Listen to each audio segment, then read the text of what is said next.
Welcome to the iNetrepreneur Radio Show. We are so honored to bring you your host, the ultimate celebritypreneur, connecting businesses and celebrities worldwide. Winner of the Networking Organization of the Year, best-selling author, magazine publisher, trainer, and owner and founder of Network Together and the iNetrepreneur Media Network from magazines, TV, and radio network, we're excited to bring you your host, Mr. Robert W. Jones. Well, good afternoon, everyone. I am glad that you are here with us today. We are on another show, the iNetrepreneur Radio Show, with me, the iNetrepreneur Network founder and owner. And, you know, my wife likes to give me a lot of titles. I like to say I'm more of like the chief bottle washer, because if it needs to be done, I am here to get it done. It must be that old Marine in me. I spent 6 years in the Marine Corps, and I'm very proud of my service to my country. And I'm very proud, you know, to be here with you today. I have some housekeeping that I want to go through, some really exciting things. I mean, I support the Women in Network Together so passionately, and there's no one I support more than my lovely and beautiful wife, the CEO of the organization, Sean Jones. And Sean Jones has an incredible event coming up. And again, you know, we are all supporting her with our Unchain Yourself Professional Women's Conference coming up on July 28th. It starts at 9 a.m. and ends at 5 p.m. You know, and, you know, we were talking about that other day. Sean and I were sitting about the other events we've had. I mean, we get 200, 300, you know, women in a room and a few good men, and they are amazing events.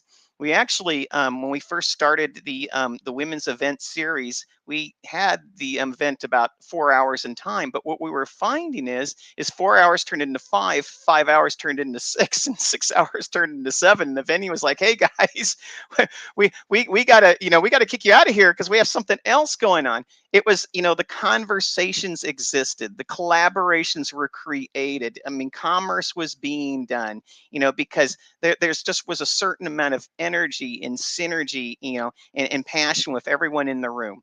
And one thing I want to make sure that everyone knows is it's open to men and women. You know, it may be a conference that you know, specializes on, you know, things that women need to be uber successful in this day and age, but certainly, you know, men come there as well, because it's a great place just to connect with others and, you know, to truly support. Again, that's going to be July 28th from 9 a.m. to 5 p.m. The cost is $20 to get in. I believe that we have all the speaker spots and table spots and panel spots reserved already. So right now we have about 160 people that are going to be in the room. There's a few tickets left. You certainly can reach to us through the network, or my lovely wife, or our corporate phone at 602-228-0907. But again, it's the Women's Professional Women's Conference. It's going to be in Gilbert, Arizona. Our keynote speaker is Dr. Brittany McCoy. She'll be flying in from North Carolina. Also, another thing that I'm really excited about is, you know, we are looking for contributing authors for the best-selling book series, Art of Connection, 365 Days of Transformational Quotes. I have 2 of our previous books behind me, Art of Connection, 365 Days of Inspirational Quotes, and our other book, 365 Days of Networking Quotes. I did order the new copy, so hopefully by next week, we'll see the copy with our #1 international best-selling badge on the cover of that book. You know, I'm excited to put that on there. But if you would like to be a contributing author in a book, it's 1 page. It's your powerful quote, a powerful thought that creates the context of that quote, and then a question or 2 to the reader. You also have information. We do this in print, paperback. It's going to come out through Barnes and Nobles. It's coming out through Ingram Spark. It's coming out through Amazon.com. You know, so there's a lot of places for it to be viewed. So right now, the regular price for a reserved date page in the book is $197, and that's regularly $550. But we're coming to the end of the first early bird special. So please, if you have an interest on becoming an international best-selling author and having a work that's housed at the Library of Congress, this might be the great way to get that credibility. Plus, if you're even between books, it's a great way to have a bridge book, and it's a great way to have yourself applied with another work in Amazon's Author Central. It's such a great place to be found by others. Also, as I do each and every week, I want to remind everyone to go to ntevents.net. That's ntevents.net. You can get to our radio show from there, our academy classes, our summits, our networking meetings, and so much more there. I just invite you to look at that and come just network with us. Get to learn about each other and let us serve each other. Also, like us at Facebook. At facebook.com/, iEntrepreneur Radio. And of course, like us at our YouTube, or I'm sorry, subscribe to our magazine at iNetRepreneurMagazine.com. A little twisted in my tongue today, but like I said, I'm really excited with our guest. And what I'm going to do is I'm going to bring on our first guest. I am here with Miss Jackie Zoccoli. How are you today? Great. I Just will. fine, Albert. Well, great. Just fine. That, like with Jackie, when you say just fine, that's probably 10 times most people. You're an amazing, wonderful, passionate person. And, and I was talking to you this before the show. I mean, you and I have known each other a decade now. And it's amazing. There's that saying, and it says, you can't teach old dogs new tricks. And, you know, I couldn't. I couldn't tell you how farther from the truth that really could be. I feel like the growth I've seen in you, and hopefully the growth that you've seen in me, and we get to share in that growth with each other. And that's what I love about having long-standing relationships. That's not 1 year, 3 years, 5 years, but like 10 years. 20-year relationships. And being able to, like, to this day, really feel more bound or have those bonds with you than we ever had before. But one of the things, Jackie, that I've never really done on our show, because you've come on a couple of times before, and we sit down and meet, I've never really asked about your background, or, like, what were your parents like? What was your home like? What were some of the inspirations or aspirations that you had as a kid? Before we get on to like current day and what the future holds, tell us a little bit about, the early days of Jackie Zoccoli. The early days of Jackie Zoccoli, oh, that's pretty classic. Um, you're right, Robert. We really haven't, and I just really love the relationship that we have because we just grow in leaps and bounds together. We really do. You stretch me, and then I give you another one, and then it just kind of feeds on each other. Well, my life really kind of started in a different way. My father was a dentist, and he never knew which his business was, whether it was dentistry or dental photography. He was a videographer, a pioneer in dental photography. And all that said, I didn't see him an awful lot because of that. And he spent an awful lot of time away from the home doing that, to the degree that at my age 6, he died. And it was a jolt, except I was young. So I didn't really realize all that was happening. And that was a very formative because that really did start my life. I remember, and I'll bring it up because it is who I am. I had a very, very intimate call with God, and I said, God, what's this all about? And I was told, don't worry, this is the worst thing that will happen to you, and I will make sure that you are cared for. And from then on, I didn't worry so much about anything. I knew I was cared for. So that really started in my education of life. My mother took care of us. My brother, 8 years, exactly 8 years older than I, born on the same day, George Washington's birthday, 8 years apart. And we always had a holiday. So it was really cool. My main part in life was to be able to be part of different groups. My mother made sure that I was in girls groups and groups at school and Girl Scout camp and all of these wonderful things. And at the time, I didn't realize what that was really doing for me. It was developing a whole sense of collaboration at whole different levels, until finally, uh, as I I grew up, just one comment before we go on. The one comment is I grew up in all white San Leandro, California, which at the time I didn't think anything about it. It was a big deal. So what? However, what my mother did was sent me to Girl Scout camp in Oakland, which tended to be very black, and I was the minority. And I began to realize there was a different world. And then that wasn't enough. But then I went into the Peace Corps in the deepest, darkest West Africa, Liberia. So I'm sure she had a few things to say to her friends. However, that was the beginning of looking at different cultures and realizing the beauty of collaboration and alliances and working together. So maybe that's Well, stuff you didn't know, Robert. no, and so what's really interesting to me about it is, for some people, you can really take two directions. It's like, what do they say, the fork in the road, right? And you could look at that and say, I'm going to choose to be separate, and stay in a certain community, or I'm going to choose to be open and be inclusive of all communities. And you really, took the inquisitive route to say, I want to be a part of all these different communities. Now, little did you know, years later, you would, be, a master at forming alliances, between people and their communities.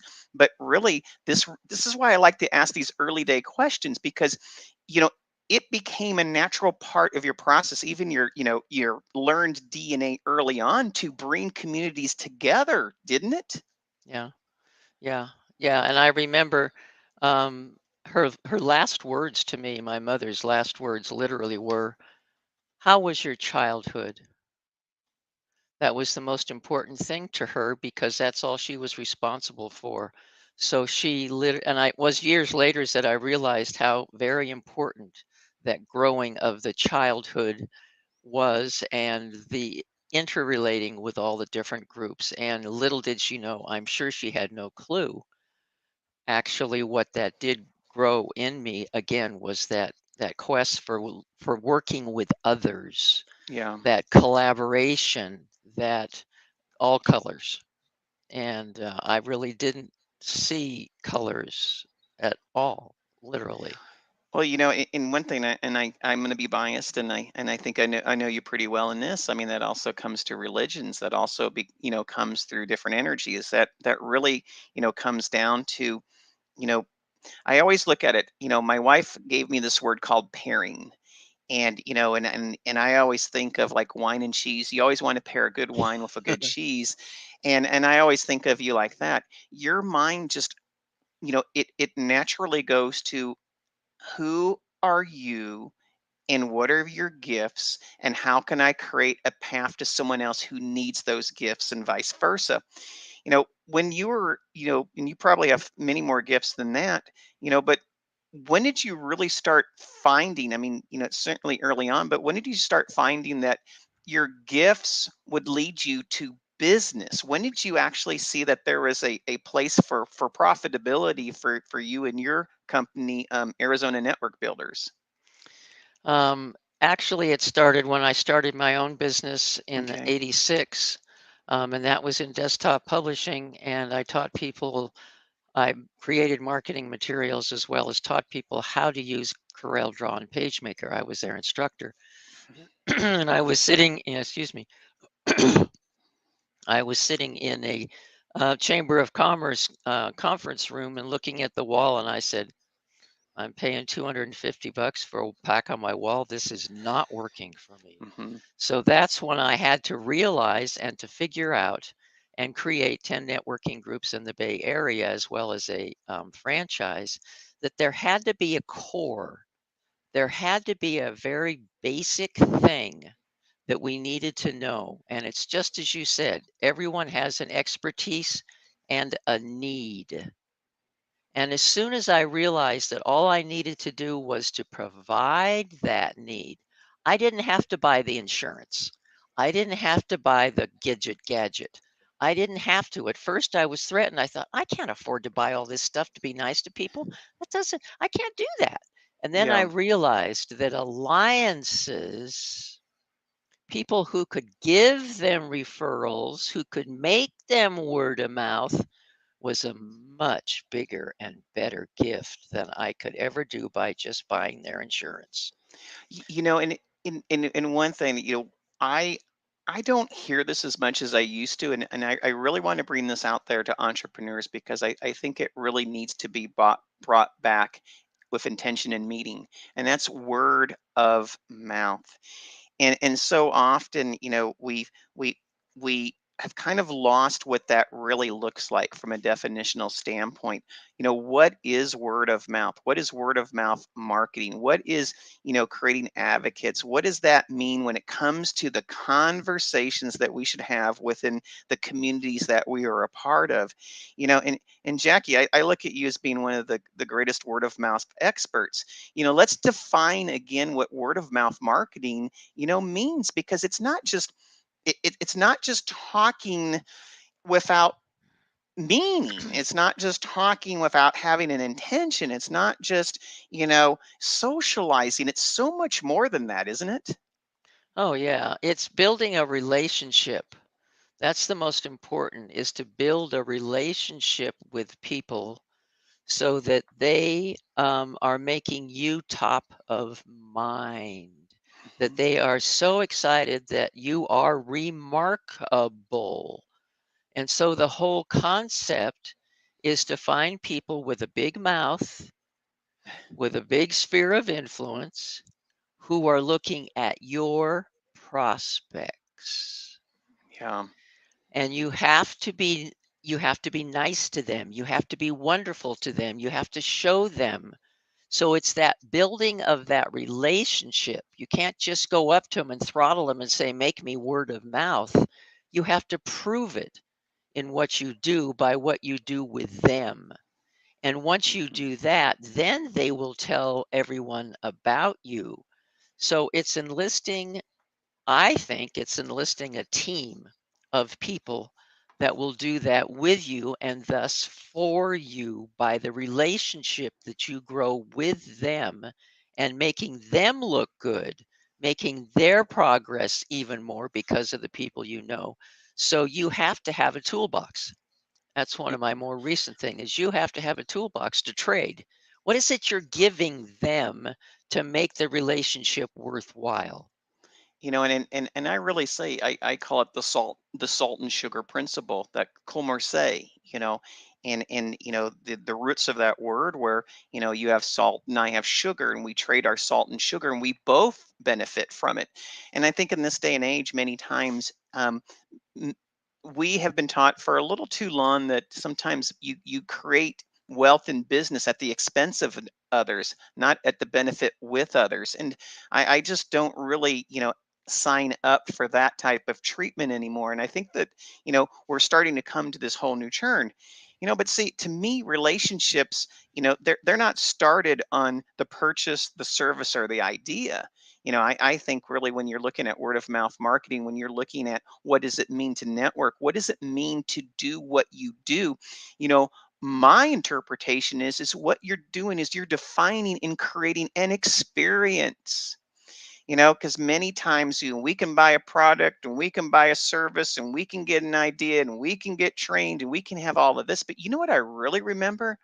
I really remember what was the experience I had when I walked into that store, or I met with that coach, or I learned from someone from that stage. Isn't experience one of the most important things a word of mouth marketer can bring with them when they're advocating about someone else? Absolutely. And that's what they remember. It's like the graphic, it's like the picture you don't forget. And it's that experience and feelings are what drive absolutely everything that we do. And that's what it stays with us. So, yes, I totally agree. It is the experience. And what can you do to enhance that experience? Not just throw out what it is Mhm. you're going to offer. What can you make it worthwhile for them to be part of your life? Because they're buying you. That's who they're buying.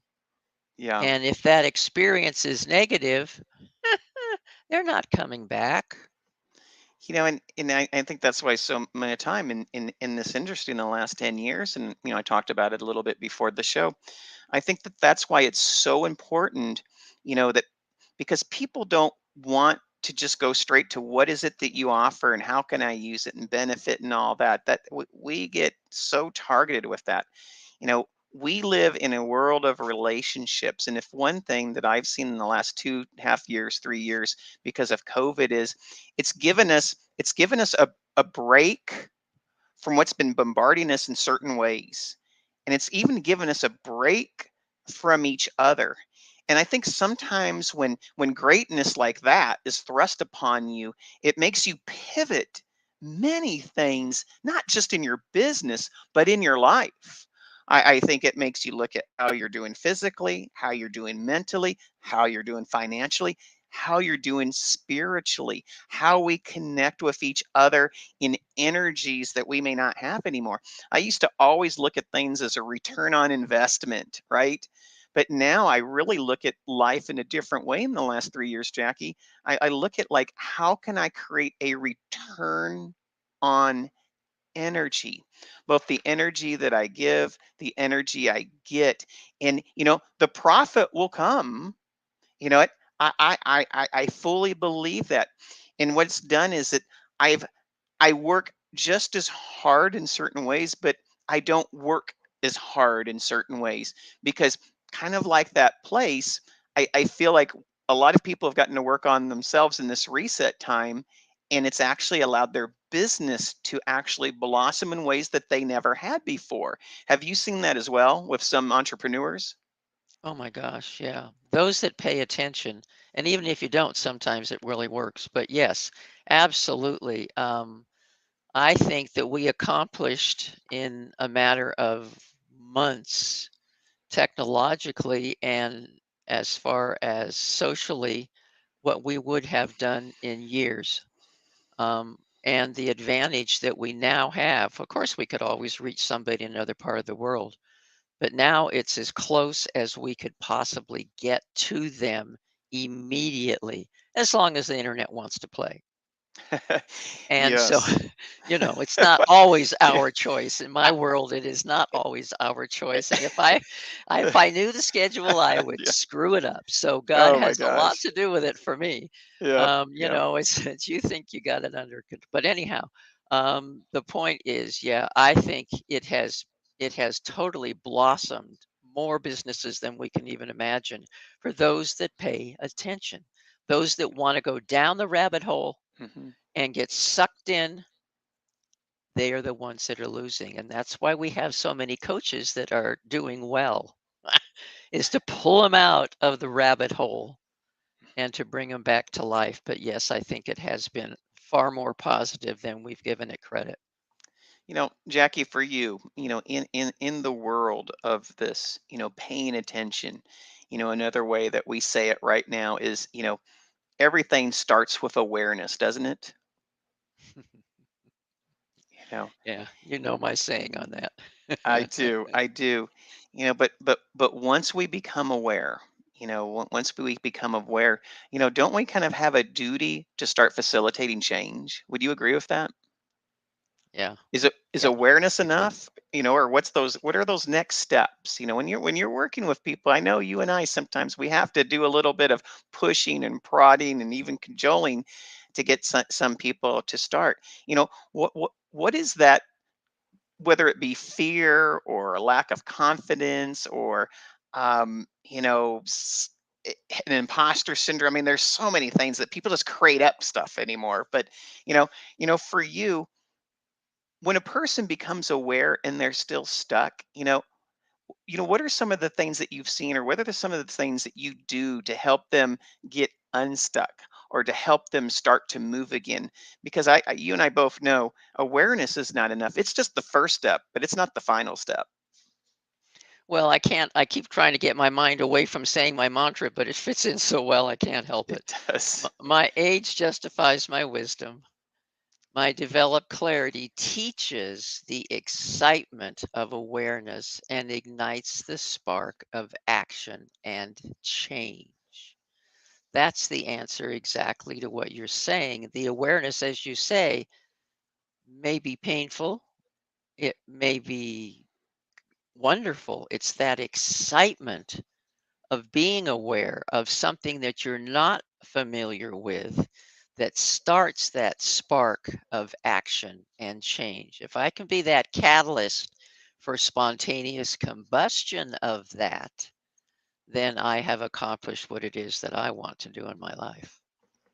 Yeah, your business, like mine. I mean, we've changed so much in our businesses over the last 10 years, and it's almost like the more narrow we get, the broader it seems like what we offer, and we keep narrowing in, but it seems like we keep establishing more, and the net keeps getting further and further out. And it's so funny because I had a spiritual mentor once told me, he said, the more that you actually work and change yourself, the more the universe will change, for you. But if you just try to work on the universe, guess what? You'll end up frustrated and alone. So it's just, he always said, just work on yourself. What are some of the things that you do that you could, lend to others? Some, you know, I don't want to say like tips and tricks, but what are some of the things that you do in personal or professional development, on a daily or weekly basis that you might share with others that they might, at least think about? Well, I do think I need to be grounded and motivated when I start my day. So one of the things I love to do is to watch on YouTube the meditational videos that take me to other parts of the world and with music, and I can calm myself and get myself ready to see the rest of the world. And I do a journal as well. Those are two things in the morning as well as a journal in the evening to see what's happened. So that gets me grounded. And then lately, I've come up with someone said if you can just spend 15 minutes a day really in depth in what you want to accomplish without any interaction with anyone else, you'll get a lot done. Well, I've put it into 1 hour a day. 15 for this, 15 for that, 50. So four things. Just nothing gets in the way of that. Nothing. I don't let Yeah. anything get in the way. And I'm just totally amazed at how much that I can get done because I tend to spend too much time working around my business, answering everyone else's questions, doing my emails, doing all of these things when I would love to be able to just really get in there for a full hour and literally get a lot done in thought. So those are things that really have helped me. Yeah, and so I'm going to come up to like current time, even though all this is with current time, but now in your business, you know, if I was to say, Jackie, what are some services that you offer your clients? Is it done in packages? Are they, I'm sure it's through Zoom. It could be coaching calls. It could be strategy sessions. What does it look like working with you, and how do your clients benefit from the services that you offer? Well, I have a variety of things. In fact, yesterday I just put on another one on the table, but mostly I bring clarity on how to find alliances to build that team to make you word of mouth. Hmm. And I start that with a Clarity from Chaos Zoom session, free. And then we go into the LinkedIn Illumination where I rewrite the about in the profile, perhaps put a new graphic behind your picture in the profile in LinkedIn. And then I go step by step, giving you people I have found to be great alliances on the 756 million member LinkedIn so that you can see them. And then we develop your toolbox. What are you going to give in exchange? And then, by the way, what are you going to say to them? Because that's the whole point. And so then I tell you what you're going to say. I say, let's look at it this way. It's collaboration. You're not selling them anything. So Hmm. you're knowing who the alliance is, your toolbox, knowing the words to say to them. Then we go through what the one-to-one would look like. And that's the report they get on the screen in video. And then a month later, we come back and look at it. So that's the main one is LinkedIn Illumination. Now, someone said to me 2 days ago, so I think it's only 2 days, why aren't you doing more global LinkedIn?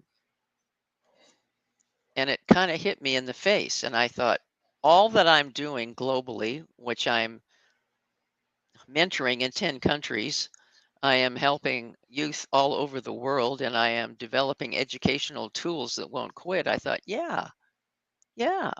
So I'm going to be doing a LinkedIn Global Reach.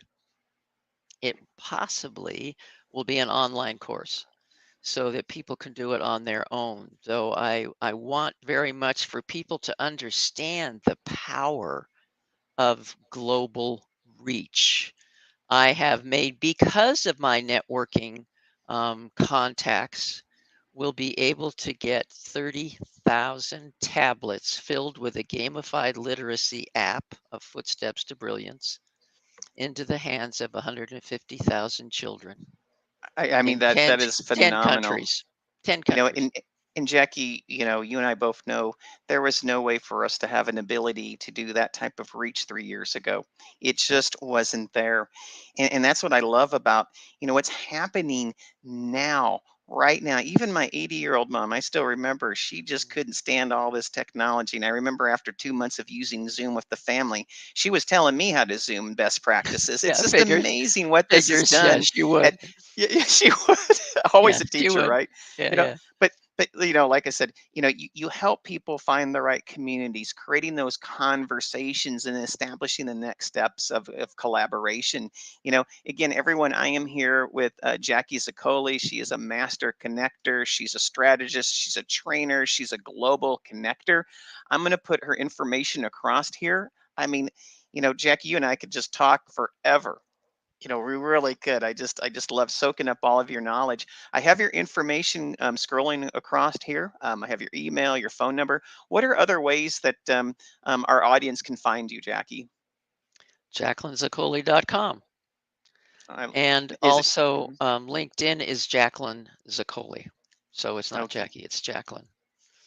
You know, before we go, you know, before we go, you know, with your vast history of success, because you've had a lot of success in your life, you know, what is one takeaway of brilliance that you found in your work history that you could just you would just smile each and every time if someone is to ask you, what does that place look like for you? The one takeaway is to be able to really listen to people and to provide them with new ways to look at that topic, to be able to give them more of an insight on who to find. It's that clarity that I Hmm. love. When someone sits there and says, "Oh my gosh, you've totally changed my mind. I have never played on this side of my brain before. You've brought me so much clarity." I mean, that makes my life. That's illuminating because they are able to listen and to see people that you might think are competing. No, Yeah, nobody competes. nobody You competes unless collaborate when you pay that's attention. right.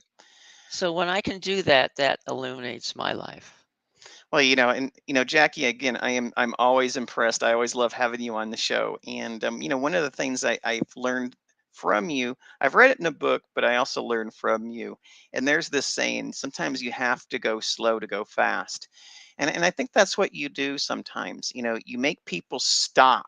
Just stop, stop. That's your, you know, when it comes to your, you know, bringing calm from the chaos that happens, it's just stop.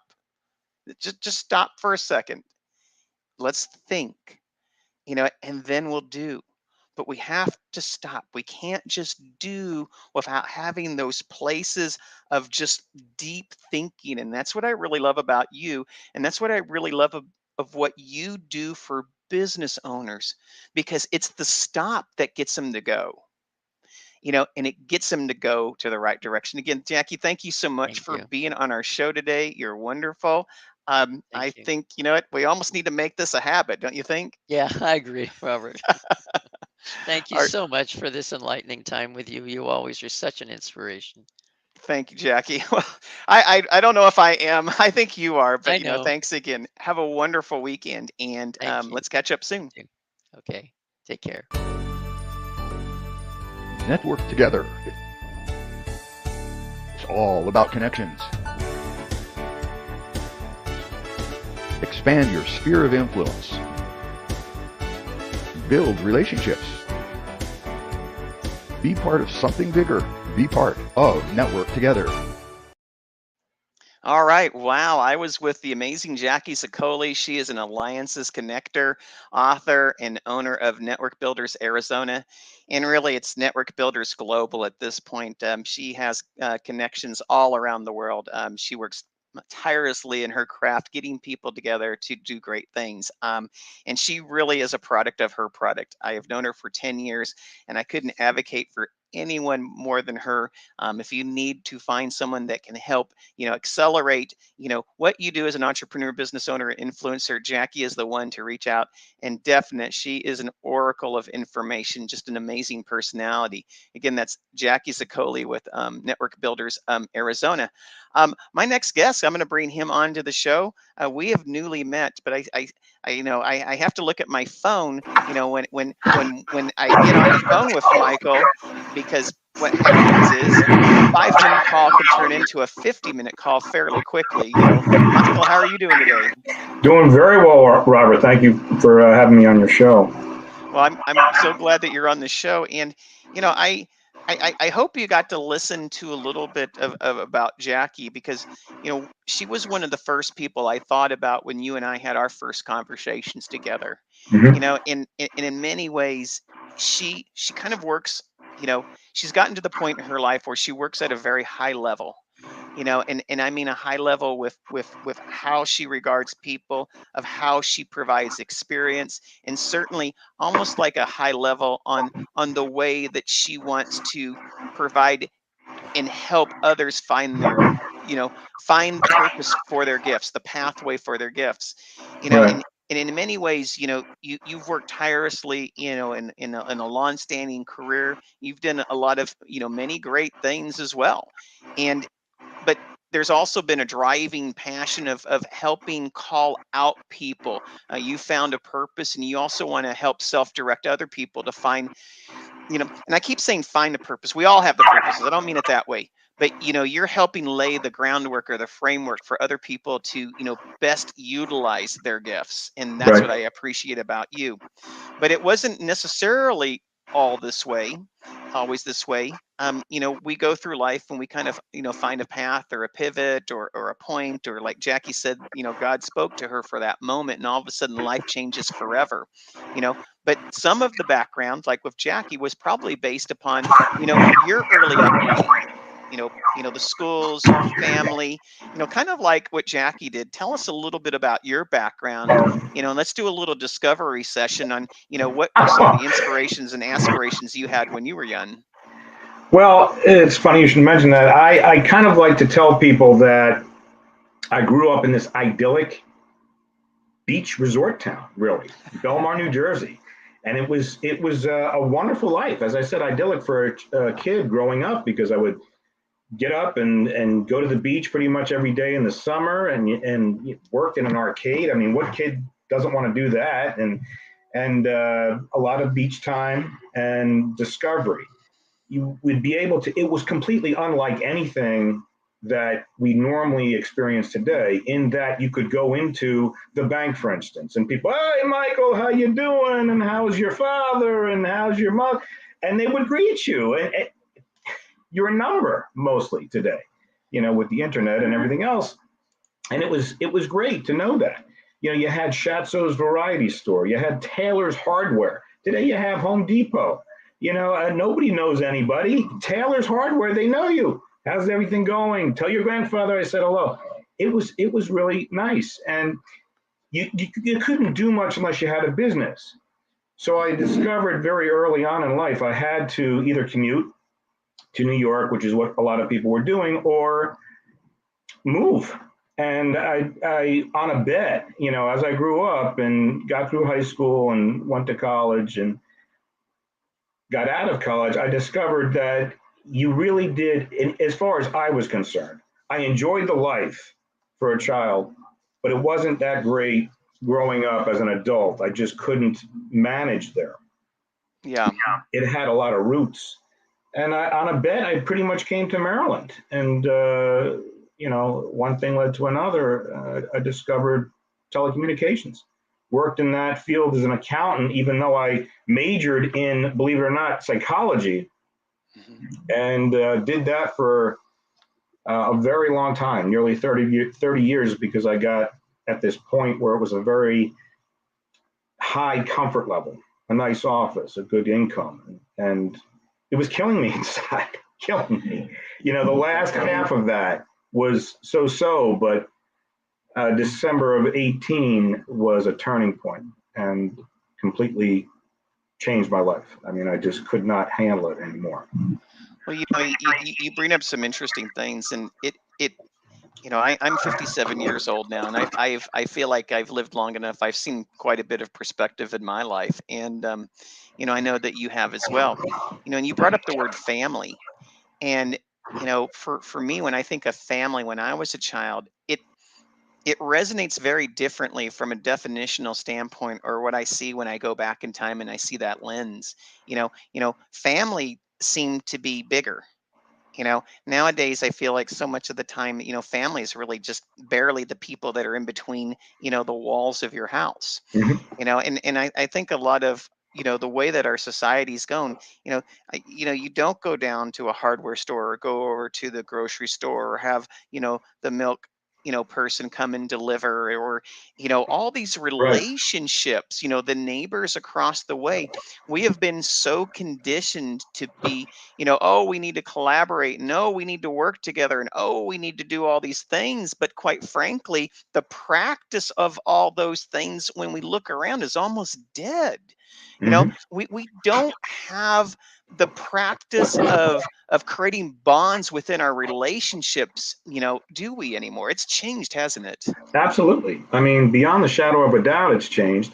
It's strange because I think of it as an ironic kind of process where technology, i.e., the internet and social media, and these things pull us together, like Jackie was saying, like nobody's business. It's so easy to talk to your daughter in Israel, which I do Yeah. all the time. On the other hand, this same type of technology seems to almost make it impersonal. You don't get to go into Taylor's hardware store and say hello anymore because everybody is going about their business and life is very transient. People come, people go. They move into an area, they move out. They keep going for the golden ring. And where can I go next? What can I do next? You mentioned something very important with Jackie. It was to just stop. When do we get a chance to stop and to think and to meditate and to just to enjoy life? And it's rare. It's really rare. You wake up, you go through the process, you go to work, you come home, you get your meetings done. Very rare that you get a chance to process it all. You go through it and you do what you have to do, quote unquote, but you're not really processing. What do I have to do to get to the next step? And then what do I have to do to get to the next step? And what is it all for? What, to retire, get your golden watch, and then get the heck out of Dodge? So, Yeah, really, and the thing is like, one of the things I learned in one of my master's minds is, there's a big difference between knowing your end and knowing your ending, because the end is it, but knowing Yeah. your ending means that, you can process and define and travel yourself in the journey. And it's much more comforting to know an ending place you will be instead of a definite end of who you were. And Right. and I think that that's very important that we define that in our own lives, because I think many times we don't stop to paint those pictures. We don't stop to evaluate and process where we are right now. We don't stop to start again. you know every process that we have around us has a starting point and a restarting point. Heck, you even can reboot a computer. My Mhm. goodness. Yeah. And going back to relationships, Michael, I tell people this all the time. Technology only speeds the communication, but it does not speed the relationship at all. Right. Right. And the other thing that I found too is, it used to be that the relationships were the touch next door.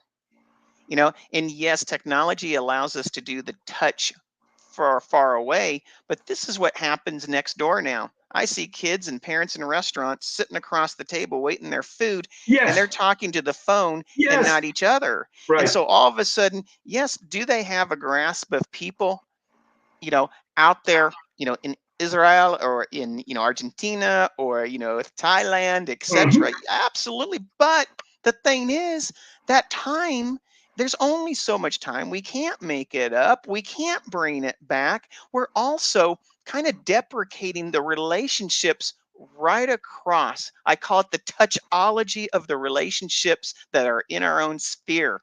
That's where I see a lot of what's happening and failing, kind of whether it be business in the way that we're treated, and in family structures in the way that we treat each other, and even in schools. Have you been finding that as well?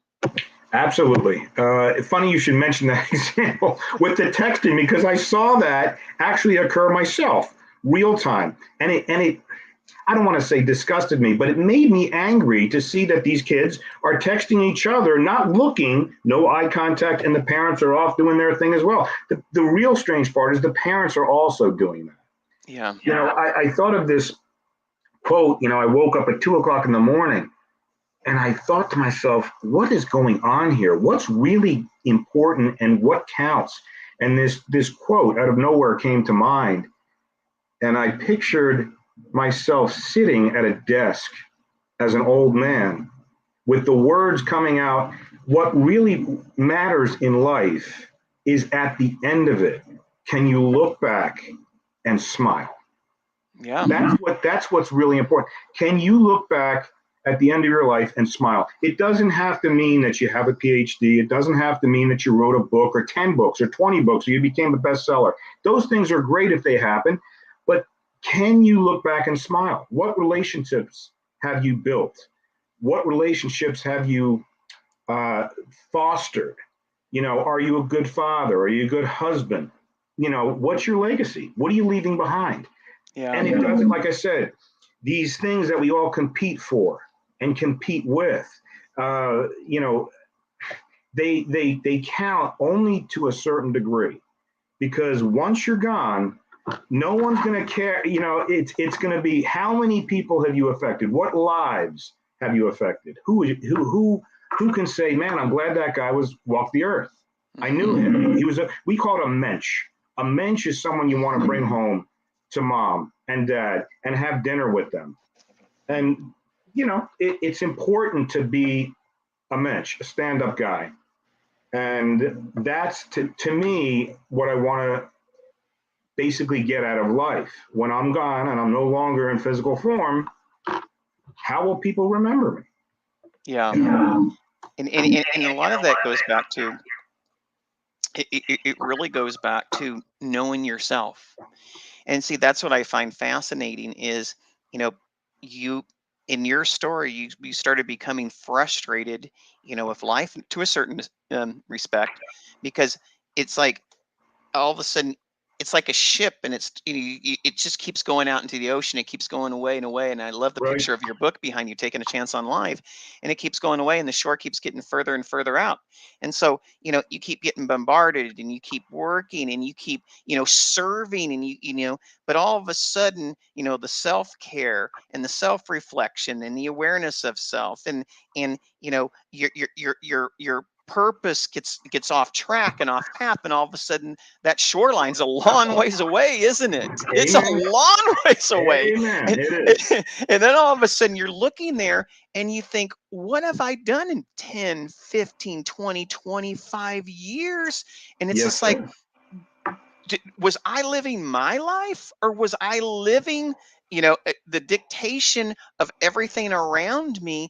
And, you know, and I was entangled in someone else's streams, you know, and that's what I love about what you're trying to gift upon, you know, entrepreneurs or people in the corporate world or people who feel like they're in the place of being stuck.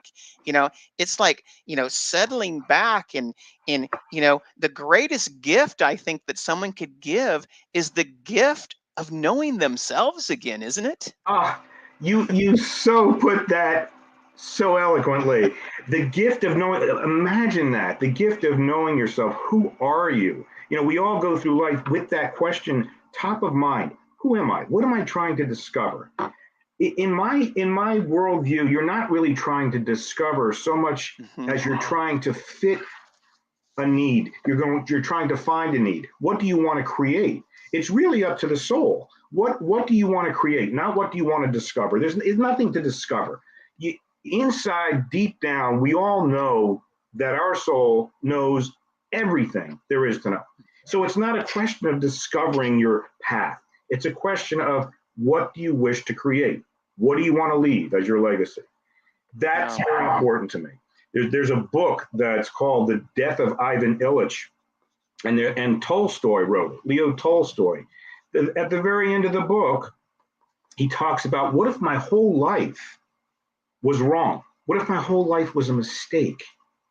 That's a horrible way to think. He was this doctor or something. I don't know. His wife said, you got to do this and you got to do that. And he went through his whole life, listening, like you just said, to other people and what they thought was important.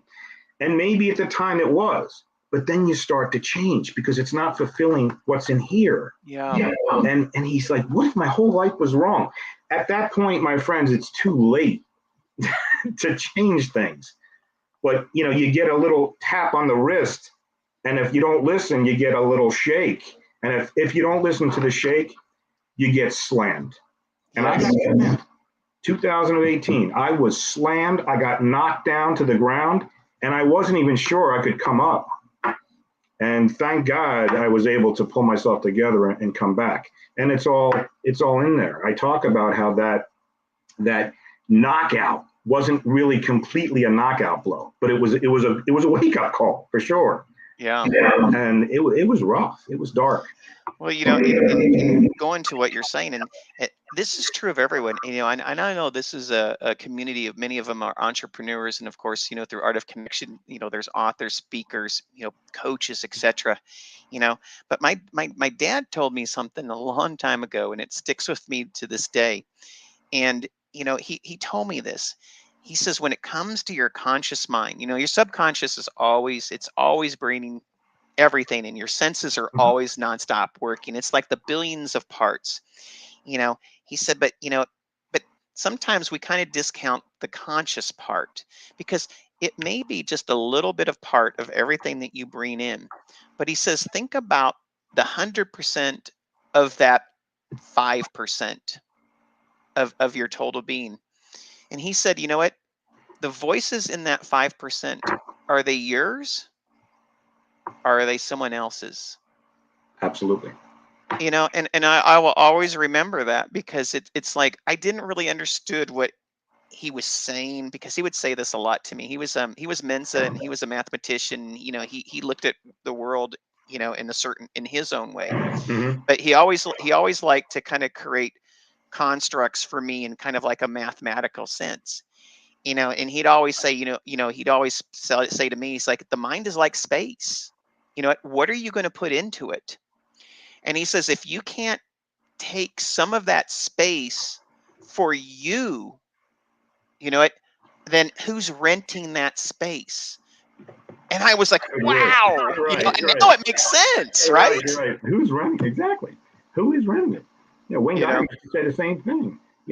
Who's creating those thoughts? They just pop in my head. They're just there. I can't help it. Well, who do you think is putting them into your head? You think some puppet up in the sky is putting them into? It's you. You have control. You have more control than you think. You're choosing not to take control. And that makes sense. What your father told you does absolutely make a lot of sense. Well, who's renting that space? If not you, who? Yeah. I mean, and we've gotten to this point where now we're training our kids to just freely give it away. They don't know how to be in the setting of still, and that's why I think that this book is so good. And that's why I think, in many ways, it really needs to be something that can be put in practice for parents of kids again as well. Helping kids understand that, life can be purposeful, but the biggest purpose, the biggest chance, the biggest space should be you. Mm-hmm. And tell us about that 2018. Tell us about why this book, and tell us about, why is it so needed, in your words, for people to read it, feel it, understand it, and share it. Well, the book is a self-help autobiographical story that brings to mind a lot of things, but mainly that, as I just discussed with Ivan Ilyich, you don't want to die with the music still playing in your head. When you get to that point in life, it's too late. it's too late. You can't go back. You're done. But there's a lot of time before that where you can discover yourself. I mentioned that example of the tap on the wrist and the shaking, and finally I got knocked down. In 2018, I went through a very, very difficult, dark period in my life where the book was put on the back burner because of a lot of financial issues. But we were going through some difficult times financially. Otherwise, it was very stressful. We were in the process of moving, job changes, career changes. My wife lost her job. I was on the verge of losing mine. It was a mess. And I couldn't process anything. And I basically I left. In the middle of all that, I said, I can't let this affect me one day more. I'm quitting. I can't do it. And I panicked, and I went into this massive state of depression, and I tried, different things to get myself back on track, and I just couldn't do it. I used to meditate every day. And that's sort of left me because of all the stress. I couldn't really focus or concentrate on meditating. I would even write meditations. So I wasn't living up to the person that I wrote about. And that also bothered me because people were noticing. Well, you write about it. How come you can't live it? Why can't you, if you could only live your book? You know what? We all can talk. Okay, we all talk about these things. It's a little different when you're in that shite hole, okay? Yeah. And there's no other way to put it. You're in the muck. You're going into the muck, okay? And it's hard. But there was a small little light at the end of the tunnel. And slowly, in the back of my mind, I said, you have this book on hold. You're so close to finishing. You're so close to publishing. Get it done. It nearly cost me my marriage. It put me into financial it strapped me like to no end. But I had to do it. I had to complete it because it was something that I knew I had to do before things got worse. So I did put it on hold, but finally after 2 years, when things got back, we moved, my wife got a new job, I found work, and I finally just did it. And it was, it was a weight just off my shoulders. I got it done. And who can learn from it? Who can learn from this? What are they going to learn? Because I went through all these things, so I tried to set the groundwork for, if I can get through this is how I got through it. I know a lot of you out there are going through possibly similar times. Everybody has a book. Everybody, you, me, everybody, your neighbors, they have a book. The question is, what are they going to do with that? Most of us go through life thinking about it, but we don't do it. How do you hit the trigger? And you just have to do it. It's like the Nike commercial. Just do it. There's no way around it. I don't know what else to say. Well, because I really want to support you on this because, this is what I found is you said everyone has a book, but this is what I like to tell people, much of the time, and I'll liken it to sports. The thing is if you're a football player, let's say that your problem was football, then search for someone who struggled through the pain of football, but they overcame. Right. What I'm saying is look for the stories, look for the book and the stories that resonate with what you're going through right now. Right.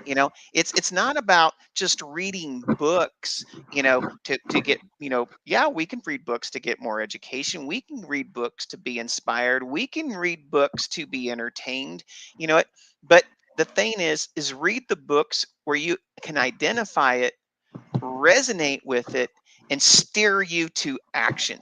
And I think that's really what we're trying to do here, isn't it, Michael? Absolutely. I went through, like I said, a period of darkness, and I came out of it not unscathed, totally. I've got some battle scars.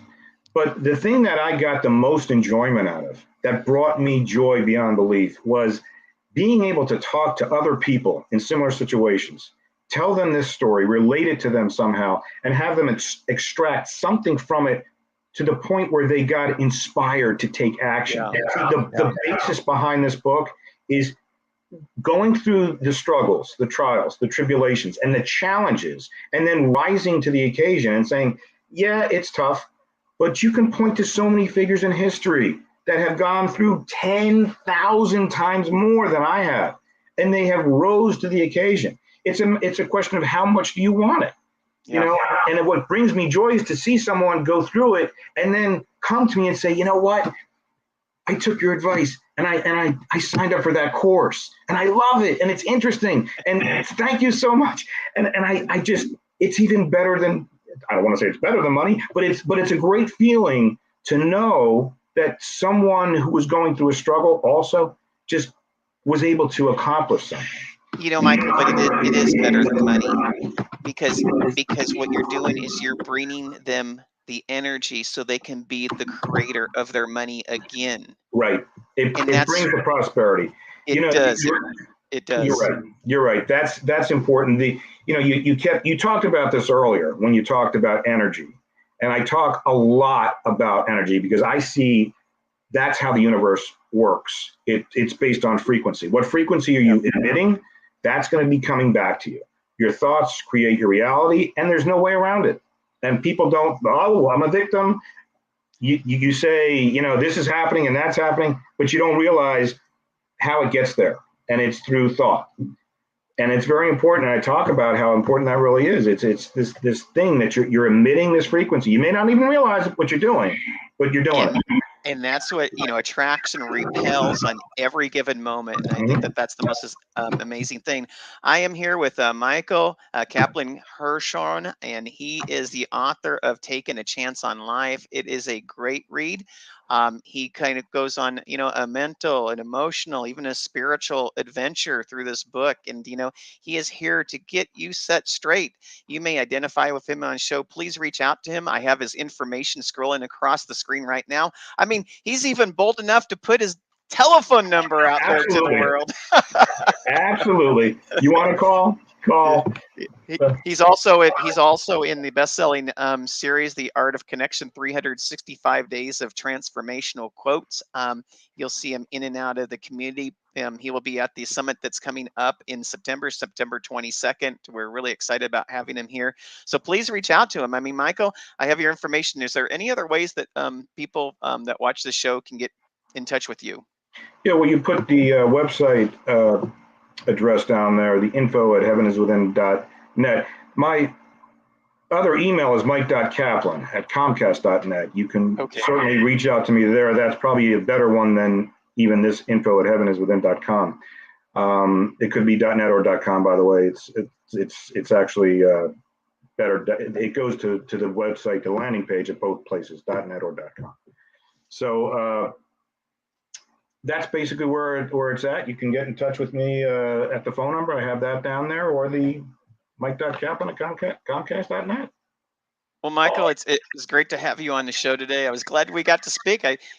This is like the conversation we had when I was sitting outside CVS Pharmacy getting some pain medication for my knee surgery. So this, and I wish you luck with that, my friend. One quick change. I noticed on the banner it does say .com. For the email purposes, it should be .net, not .com. So info@heaveniswithin.net. Well, I will make sure .net. Okay. I can override and change this on the fly, so it ends with that. There we go. All right. So again, I'm with Michael Kaplan. He is the author of Taking a Chance on Life. It is a great read for those who have had their struggles and had to battle their demons and had to like reevaluate and stop for a second, you know, to make that pivot in their own life so they can actually live to their greatest gifts and, you know, define and utilize and build within their purpose. Again, he can be reached at I have here 240-344-6677. He's bold enough to put his number out there, or you can get to him at info@heaveniswithin.net. Again, that's heaveniswithin.net is his website. Michael, thank you so much for being on the show.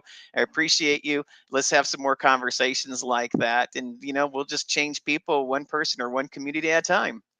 Thank you so much, Robert. I really appreciate it. I hope all your listeners are doing well, and you're doing well and doing better. I continue to pray for you, my friend.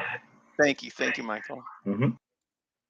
All right. Again, I just want to remind everyone that we are on this show from 2:30 to 3:30 PDT. That's Pacific time.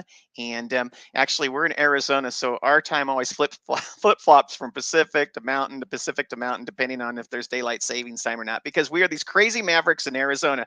But thank you for coming on the show and this ride for us. I want to thank Jackie, our first guest on the show, and certainly Michael. Have a great week, everyone, and I will see you next Thursday. Make it a great one. You've been watching the iNetrepreneur Show, a production of the iNetrepreneur Radio Network, with host Robert W. Jones.